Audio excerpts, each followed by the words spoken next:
डोंबिवलीतील आजरे गावातील सोहम कटरे हा 12वीतला पहिला पेपर देण्यासाठी कळव्यात जात असताना ट्रेनमधून पडून मृत्यू झालेला आहे. अपघाताची ही संख्या दिवसेंदिवस वाढते आहे. त्याच्यावर पर्याय म्हणून काय? मंगळवारी सकाळच्या सत्रात डोंबिवलीमध्ये आजरे गावामध्ये राहणारा सोहम कटरे या 12वीच्या परीक्षेला ठाण्याला जात असताना मुंब्रा आणि कळवा या रेल्वेच्या मार्गात रेल्वेमध्ये अपघात होऊन अतिशय दुर्दैवी घटना या डोंबिवलीमध्ये घडलेली आहे.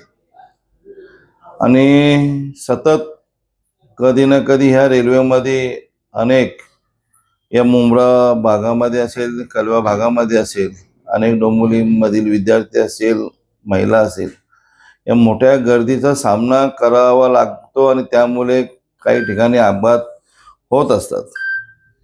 अतिशय दुर्दैवी घटना डोंबिवलीमध्ये परत झालेली आहे. अतिशय दुःखदायक घटना डोंबिवलीमध्ये झालेली आहे आणि अशा ह्या घटना वारंवार होतात. या घटना वारंवार होऊ नये म्हणून राज्यस्तरावर असेल, केंद्र स्तरावर असेल, या रेल्वेमध्ये चांगल्या सुखसुविधा, रेल्वे फेऱ्या शासनाच्या माध्यमातून वाढवल्या पाहिजेत. जो सकाळी गर्दीचा माहोल असतो, सकाळी 7 ते 11च्या दरम्यान, हा प्रचंड मोठा मुंबईला जाण्यासाठी चाकरमान्यांची ट्रेनला मोठ्या प्रमाणात गर्दी असते आणि ही गर्दी आटोक्यात आणण्यासाठी आपण काहीतरी उपाययोजना केल्या पाहिजेत. म्हणतो रेल्वेला असलेला समांतर रस्ता असेल आणि तो वर्षानुवर्ष ते समांतर रस्त्याची मागणी. आता मार्चला अधिवेशन येणार आहे, मी एक आमदार म्हणून, की या शासनाच्या माध्यमातून समांतर रस्त्याची मागणी अतिशय जोर धरून आपण करणार आहोत की बाबा हा समांतर रस्ता झाला तर त्याच्यावर रेल्वेवर असलेला हा भार, ट्रॅफिकचा भार, हा कुठे कमी होईल आणि कुठेतरी आपला अपघात होण्याचं प्रमाण, अपघात होणार नाही याची शाश्वती आपल्याला मिळेल. त्याचबरोबर रेल्वेचे काही जे प्रश्न आहेत की कल्याण ते ठाणा या फास्ट गाड्या आपण वाढवल्या पाहिजेत. डोंबिवली ते मुंबई या फास्ट गाड्या आपण वाढवल्या पाहिजेत, जेणेकरून कुठेतरी या ट्रॅफिक किंवा जी गर्दी होते तिथे कुठेतरी कमी होण्याचं प्रमाण होईल आणि या जे अपघात होतात गर्दीमुळे तेही कमी होतील.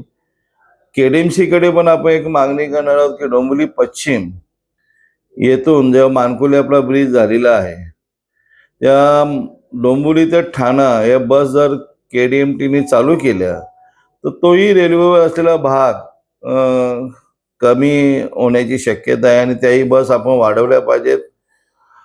मेट्रोचं झालं खरं तर डोंबिवलीमध्ये जास्त प्रमाणात झालं पाहिजे. म्हणजे कल्याणपासून तर वाशी असेल, माफा असेल, मानखुर्द असेल, या बाजूला जर मेट्रोचं आपण वाढवलं गेलं तर रेल्वेवर असलेला भार हा पण कमी होईल. आणि अशा अनेक समस्या जर आपण त्या बाबतीत बसून सर्वांनी एकत्र केला, लोकप्रतिनिधी असतील, रेल्वेमध्ये जे वारंवार लोकांच्या गरजेसाठी धावून जातात ते सर्व लोकप्रतिनिधी असतील, हे सर्वजण बसून आपण त्या सोडवल्या पाहिजेत. कारण डोंबिवलीमधीलच अशा घटना होतात की प्रचंड मोठ्या प्रमाणात रेल्वेवर गर्दीचा भार असल्यामुळे चाकरमानी मग त्या वेळेला गर्दी करत असतात आणि मग अपघात होण्याची शक्यता असते. असे अपघात होऊ नये म्हणून हे 4-5 जे उपाय ते आपण तातडीने सोडवले पाहिजे, जेणेकरून रेल्वेवर असलेला भार आपला कमी होईल. मग ते केंद्र शासन असेल, राज्य शासन असेल, दोन्ही शासनाने याच्यावर जास्तीत जास्त प्रयत्न करून सोडवले पाहिजेत. राज्य शासन त्याकडे लक्ष द्यावं याकरता आपण मुख्यमंत्र्यांना पत्रव्यवहार करणार आहात का? आणि हा वरती सेंट्रलला प्रश्न गेला पाहिजे याकरता पाठपुरावा करणार आहात? 100% आपण केंद्र स्तरावर ह्याचा पाठपुरावा केला जाईल.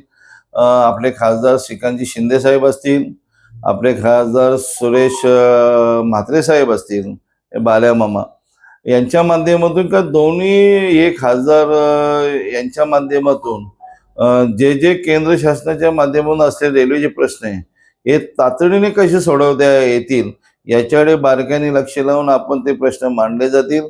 त्याचबरोबर राज्य शासनाच्या माध्यमातून काही ठिकाणी समांतर रस्ते असतील, काही ठिकाणी मेट्रोचा भाग असेल, हे अनेक कामं शासनाच्या माध्यमातून आपण सोडवण्याचा आतोनात प्रयत्न करू, जेणेकरून रेल्वेवर असलेला भार, जो रेल्वेवर प्रचंड भार आहे सकाळच्या सत्रात आणि संध्याच्या सत्रात, तो कसंही करून कमी व्हायला पाहिजे याच्यासाठी आपण सर्वजण प्रयत्न करू.